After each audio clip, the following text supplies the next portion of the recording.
Bonjour, ben voilà la petite vidéo numéro 157. Cette semaine, quelques informations des foyers et des rappels. Et puis, une petite nouveauté. Vous verrez bien. A tout de suite.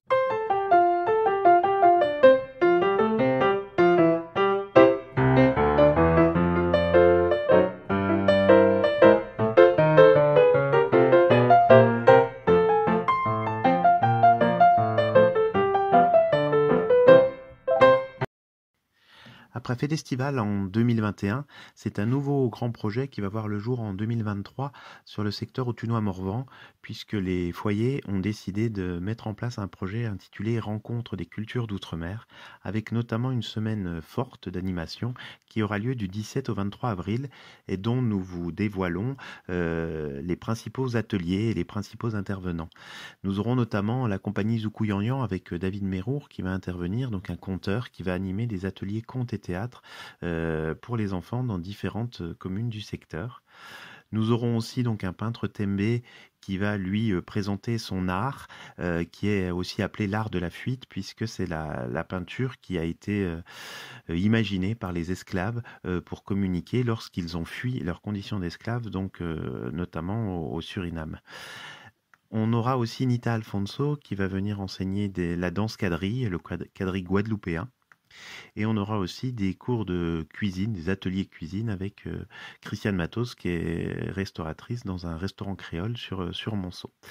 Donc ça, ce sont les ateliers qu'on va avoir tout au long de la semaine et auxquels vont participer les communes et les foyers d'Anneau, des Bizeaux, de la Tanière, d'Épinac, de Saint-Cernin-du-Plain, de Saint-Émilion et de Toulon. On aura aussi des temps forts en soirée et le week-end, avec notamment une soirée le lundi 17 avril à Anneau, une soirée cinéma avec voyage dégustatif donc autour de la Guyane, avec des films et documentaires sur cette partie du territoire. Le mardi soir au Bizeau, une conférence sur les Amérindiens Kalina avec Ivilania Beno Dacuna qui est thésarde en géographie et qui nous viendra donc du Brésil. On aura une soirée contes d'ici et d'ailleurs à la Tanière, donc où on va mêler les contes d'ici, donc avec Martine Forer, et les contes d'ailleurs, donc c'est-à-dire les contes de la Guyane avec David Mérour. Et le vendredi, on aura une très grosse soirée, la grande soirée des cultures, avec du théâtre et la compagnie d'Ifekako. Et pour la partie Morvan, on aura un concert compté avec arpège sur l'histoire d'un enfant de l'assistance publique. Entre les deux, on aura un repas créole et on aura aussi des initiations et des découvertes de danse traditionnelle, donc là encore d'ici et d'ailleurs. Et pour terminer cette belle semaine, nous irons le week-end au Dôme Théâtre à Poil, où là nous aurons deux temps d'intervention, à savoir une intervention autour de la forêt, les forêts amazoniennes et les forêts du Morvan, et un temps aussi avec un spectacle de récit de vie, donc là encore de Guyane et du Morvan, donc toujours avec notre conteur David Mérour et avec un conteur local Jean Dollet qui lui est sur Luzy. Donc voilà une belle semaine d'animation qui se présente, tout en sachant que nous avons décidé de décliner toute l'année 2023 autour de cette thématique. Et là, il y a plein de choses qui sont possibles et envisageables, notamment des expositions, des interventions en milieu scolaire, des choses à faire avec les bibliothèques, des projections cinéma, des liens à faire avec des associations comme l'association des amis de Raymond Mauffret, qui était un explorateur parti en Guyane. Et donc voilà, donc tout plein de choses encore à créer, à inventer. Donc bien évidemment, on vous tiendra au courant.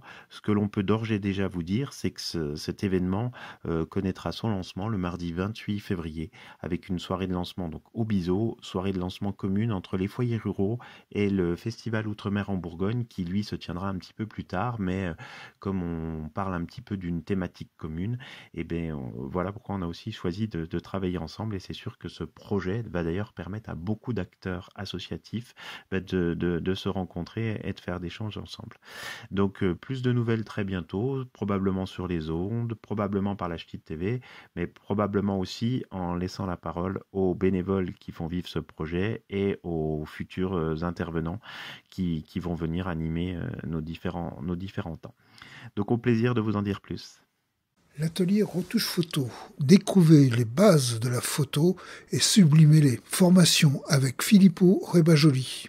Samedi 10 décembre de 14h à 17h. La marmite doit rédiger son nouveau projet associatif. Chaque adhérent est invité à nous aider. Renseignez-vous et participez à la réunion de présentation le lundi 12 décembre à 19 h dans nos locaux. Le 11 décembre, à l'église de Saint-Maurice-et-Châteauneuf à 16 h, concert avec les chorales Martour de Chant et la Marmite Song. Nous vous rappelons que les 7, 12 et 13 décembre, il y aura lieu une formation sur l'utilisation de son smartphone pour la vidéo. C'est une formation gratuite qui a lieu à la Roche-Vineuse. Les places sont limitées. Nous allons mettre en place un nouveau rendez-vous, les rendez-vous témoignages. C'est un rendez-vous qui s'adresse à tous les élus des conseils d'administration, des foyers et des FRGRS, qui doit nous permettre d'ouvrir un espace de dialogue. Ce n'est pas un CA, ce n'est pas un pôle, c'est une commission. Il n'y a aucune obligation, aucun engagement, aucune décision, simplement un lieu d'échange. Nous vous invitons pour la première, le 16 décembre 2022, à venir nous rejoindre entre 19 et 20 heures. Le lieu de rendez-vous, c'est en direct de votre canapé. Voilà, cette Ch'tite TV est terminée. Je vous dis donc à la semaine prochaine. Au revoir et prenez soin de vous. À bientôt.